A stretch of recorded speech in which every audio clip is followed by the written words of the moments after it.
Почитувани граѓани, почитувани медиуми, чистиот воздух и здравјето на граѓаните воопшто не им е важно на СДСМ. Се им се врти околу политика и поважен им е личниот интерес.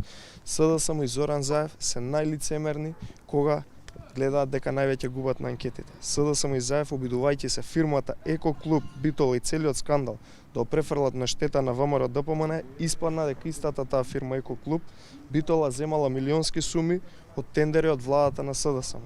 Само последната година над 60 на договори за тендери земала фирмата Еко Клуб Битола од државата и институциите во вредност од над 130 милиони денари.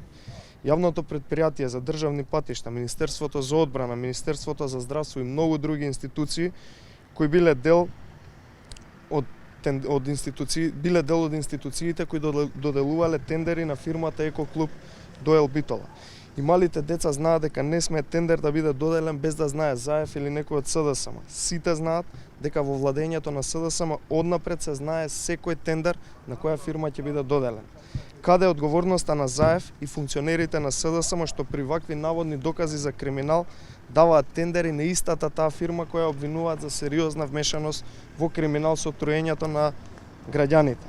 Каде е одговорноста на Заев и во случајот со набавката и користењето на нафтен кокс за своите фирми, високо загадувачко гориво кое го користеле буквално фирмите каде што сопственици се Заеви. Имено од 9 компании кои користат нафтен кокс, 5 компании се поврзани со Зоран Заев.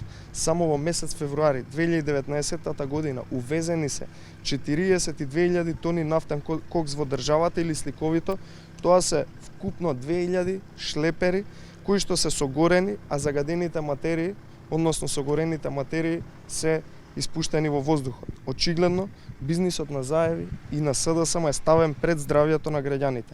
Зошто се молчи за овие скандали и каде е тука одговорноста? Овој скандал мора да има разрешница и залудни се дефокусирањата од страна на СДСМ. Се виде кој доделувал пари на фирмата Еко Клуб. Благодарам.